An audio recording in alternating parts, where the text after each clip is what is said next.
Hello, সবাই কেমন আছো? আজ বানাচ্ছি দই কাতলা। কার কার প্রিয় দই কাতলা আমাকে বলো তো।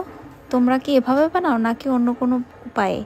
তো কি লাগছে? পেঁয়াজ কুচি, রসুন, আদা, লঙ্কা কুচি, লাগছে টমেটো কুচি আর কাজু বাদাম কিশমিশ। আর আমি 4 পিস মাছ নিলাম। মাছগুলোকে নুন হলুদ মেখে প্রথমে একটু ভেজে নিলাম। আর যেটা দেখেছিলে কাজু বাদাম কিশমিশ আর টমেটো, ওটাকে একটু পেস্ট বানিয়ে একটা সাইডে রেখে দিয়েছি। আর পেঁয়াজ কুচি, লঙ্কা, আদা, রসুন ওটাকেও পেস্ট বানিয়ে রেখে দিয়েছি একটা সাইডে। তো প্রথমে সর্ষের তেল দিয়ে কিছুটা পেঁয়াজ কুচি দিয়েছি। অ্যাকচুয়ালি এটাকে বেরেস্তার মতো বানিয়ে নেব, যেহেতু মাছ কম ছিল তাই বেরেস্তাটাও অল্পই বানিয়েছি। মাছ অনুসারে তোমরা আরও বাড়িয়ে নিতে পারো বেরেস্তা। তারপর এই মাছগুলোকে ওই তেলের মধ্যে দিয়ে একটু করে একটু ভেজে নিয়েছি, হালকাই ভেজেছি। তারপর ওই তেলে একটু গোটা গরম মশলা দিয়ে একটু নাড়াচাড়া করে নিয়েছি প্রথমে হালকা। তারপর ওই তেলের মধ্যে যে পেঁয়াজ রসুন আদা লঙ্কার পেস্ট ছিল ওটা দিয়ে দিলাম। তারপর এটা দিয়ে একটু ভাজা ভাজা হয়ে এলে মশলাটা থেকে যখন তেল ছাড়বে এটার মধ্যে একটু নুন অ্যাড করেছি।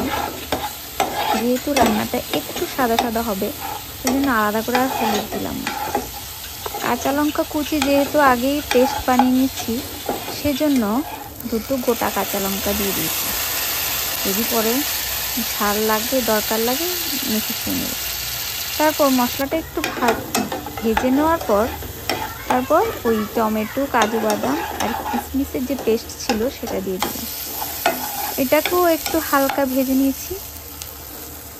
একটু ভেজে না নিলে এটা কাঁচা গন্ধগুলো যায় না। তারপর কিছুক্ষণ ভাজার পর এটা একটু জল দিয়েছি, মশলা মাখা যে গায়ে গায়ে জল। তারপর একটু টক দই ফেটিয়ে নিয়েছিলাম, অল্প পরিমাণ টক দই দিয়েছি, দিয়ে এটাকে মিক্সড করেছি। তারপর হালকা একটু নাড়াচাড়া করে যখন ফুটতে শুরু করেছে তখন ভাজা মাছগুলো এর মধ্যে দিয়ে দিয়েছি, দিয়ে একটু ঢেকে দিতে হবে কিছুক্ষণ।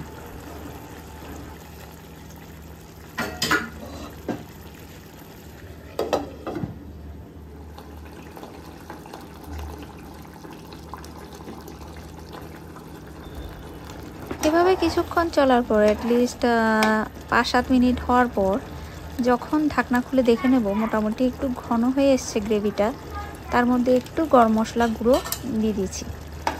তোমরা চাইলে একটু ঘিও অ্যাড করতে পারো। অ্যাকচুয়ালি আর ঘি অ্যাড করলাম না, ভাবলাম তেল দিয়ে করেছি সেই জন্য আর ঘি দিলাম না। তারপর উপর দিয়ে বেরেস্তাটা দিয়ে দিলাম। বাস আমাদের রেডি আজকে দই কাতলা। তোমরা চাইলে টমেটো স্কিপ করে দইয়ের পরিমাণটা আর একটু বাড়িয়ে দিতে পারো। খুবই স্বাদের একটা জিনিস।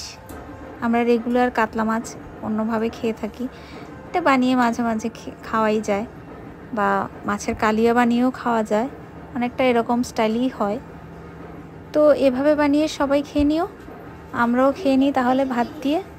চললাম, টাটা, সবাই ভালো থেকো সুস্থ থেকো।